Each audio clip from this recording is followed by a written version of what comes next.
It is day 13 of my journey towards writing my first fantasy novel. And if this is the first time you're watching my video, I'm Father Roderick. I have never written a fantasy novel, but I started on January the 1st. And if you go back on this channel, you can see actually daily updates. But every once in a while, I'll do a quick summary of what I came up with right now. And currently, I'm still in the planning and plotting phase. So I'm setting up the world. I am thinking of character, places, story beats, and most importantly, of course, like the what is the story about? Now, this takes place in a magical version of medieval Ireland, and the basic premise is you've got Tim, who is a young novice in a monastery, and he meets a girl, a young woman, Elara, who works at the same monastery, but in the basement, they're basically like house elves. So religious sisters being used to serve the male monks, etc. So you can feel that there's some tension there. And then there is an angel who will be introduced later on. So what happens? There is this mysterious tower in the monastery, and only scribes, like very high-level monks, are allowed to go there. Nobody else knows what is happening there. They only know that is the place where they keep the very famous tome of tales, or as it is called officially in Latin, the Codex Fabulae, so the Codex of Stories. And nobody knows exactly how that book came into existence, but what everybody knows is that once or twice a year, this book is carried to a place of pilgrimage in the center of Ireland for a super important ritual. Monks will read from that book, and that has a magical effect on the people and on the country.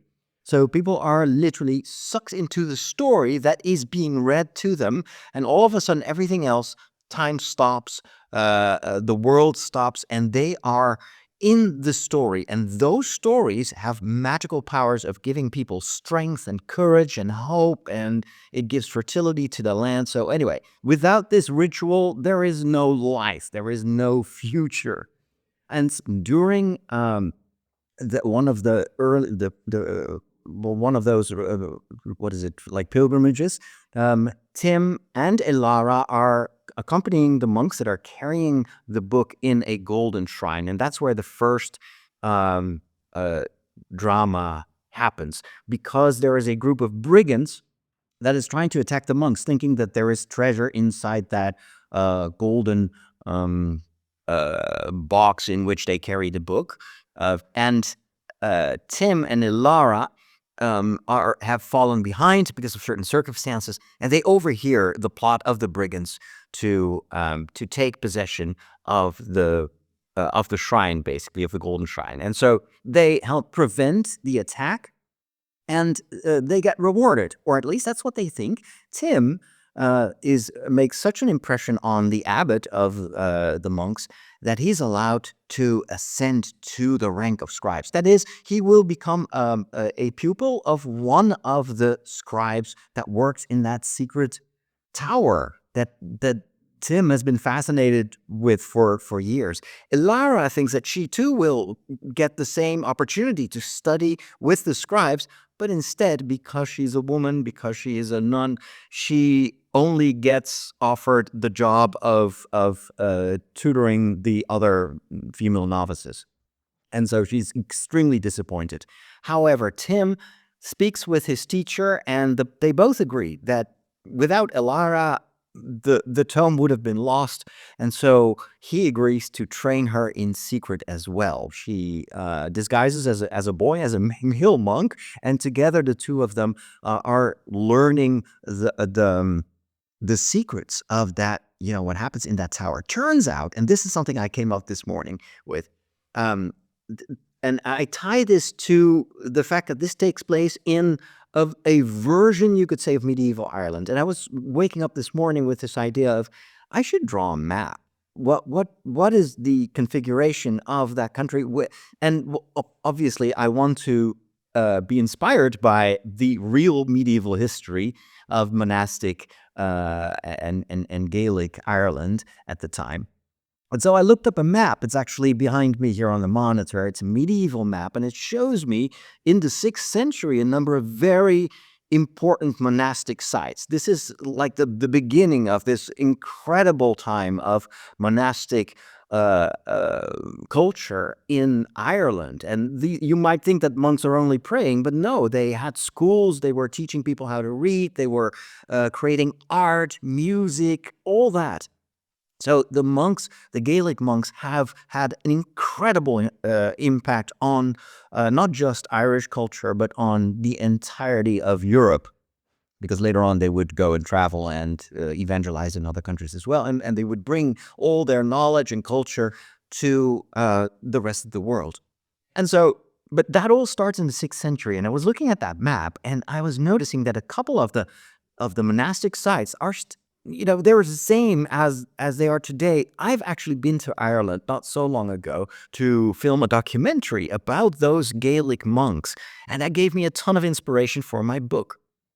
And I also have been to the island of Iona in Scotland a few years before, also for filming a series about monastic life.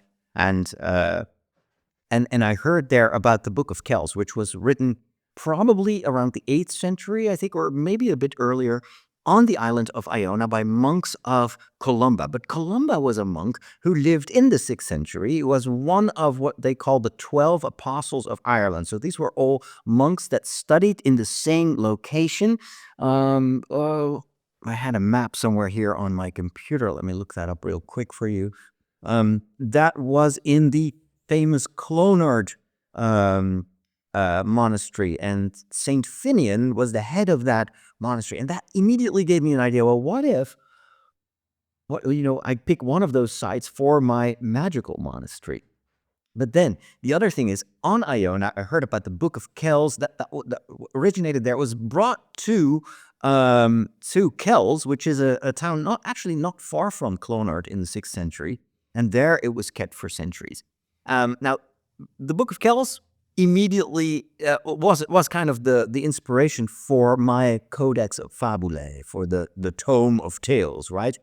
Because there is quite a bit of mythology around the Book of Kells. If you've ever been to Dublin, make sure to go see it at the Trinity College. It is one of the most gorgeous books that we still have today that was created in the Middle Ages. It's the text of the Gospels, but it's all like written by hand, obviously, because the printing press hadn't been invented yet. But what makes the Book of Kells so stunning is all the illustrations, little miniatures of obviously biblical scenes, but also mythological beasts and creatures. And there was a lot of the Celtic culture that these monks integrated in the way that they illustrated the Book of Kells. Now, since that was written, or it was brought to Kells in the 8th century, that would be a bit too late for my time period. So I did some research and I found out that actually that whole tradition of creating these books and illustrating them also existed in the 6th century, so around the time of the 12 Apostles of Ireland. And there was actually a very famous book called the Book of Burrows, I think it was. And Burrows is another monastic site in Ireland. You can find it. It's like in between Kildare, where Saint Bridget lived, and no worry, don't. I will talk way more about the history of Ireland when it ties into my novel later on. So forget about that. But you had Kildare in the east, and you had Clonmacnoise in the west. Clonmacnoise also a very important monastic site that started to grow in the 6th century. But in Burrows, they had the Book of Burrows. It was written there. And that too is like wonderfully ornate and very impressive. So I was super happy to read that because there are like mythological tales around the book.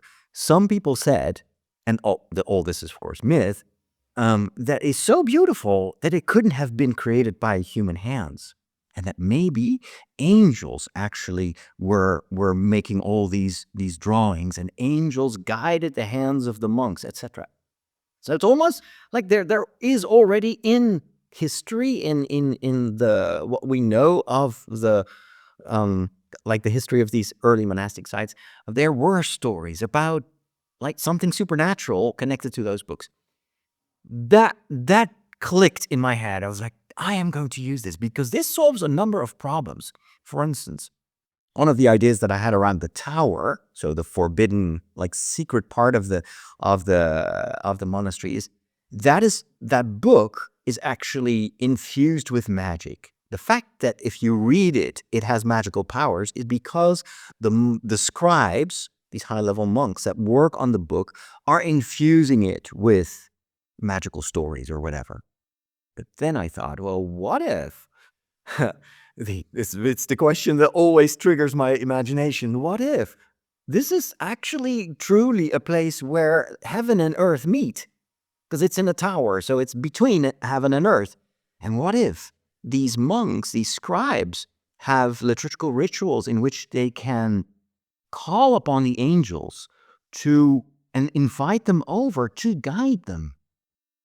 And what if these angels actually, because the monks allow them to take their hand and to take their mind and everything, that the monks allow these angels to inhabit them while they are working on the books.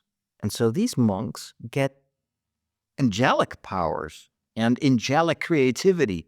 And so that is solving a number of problems. First of all, I had this idea that the third friend of my power trio, so it's Tim and Ilara. The third friend is Ethan, and he's an angel. And at first I was like, okay, he's an evil angel, but disguised as an angel of light. So he pretends to be a guardian angel, but he's actually working for the evil mages that are trying to steal the book for reasons I'll explain. I have already explained in previous videos if you're interested, but I will summarize that later on as well. But anyway, so there's an angel. This makes so much sense that they find Ethan in the tower because at one point the book is stolen from the tower and all the monks are dead, all the scribes are dead, including Tim and Ilara's teacher. And so when they enter that floor, the book is gone, all the monks are dead. There's just one survivor, and it is Ethan, the angel, who has taken possession of one of the bodies of the monks. So nobody knows that he's an angel, but we get to know that. And so, but it makes so much more sense that, for instance, to the abbot, he can explain, well, he was actually one of the angels that just worked with the monks to create the book. Another lie, it's not true. And it also makes sense, why would the evil mages have Ethan accompany them while they're trying to steal the book of the Tome of Kells? It is because of the presence of these good angels. And so they need bad angels, fallen angels, to fight those angels. So it kind of, in the logic of my magical version of the Middle Ages, it kind of makes sense that Ethan was there. So I was so excited to read about the book of Burrows, because that's exactly in the right time frame that I am using for my magical version of Ireland. So another advantage of having read a bit more about the history of 6th century monasticism is it gave me a ton of ideas for names, especially these 12 apostles. But like I said, St. Bridget is also same century. So you've got a couple of strong female religious people as well that I can use as an inspiration for the names of my own characters. So that is how a 6th century medieval map all of a sudden gave me a ton of ideas for my story.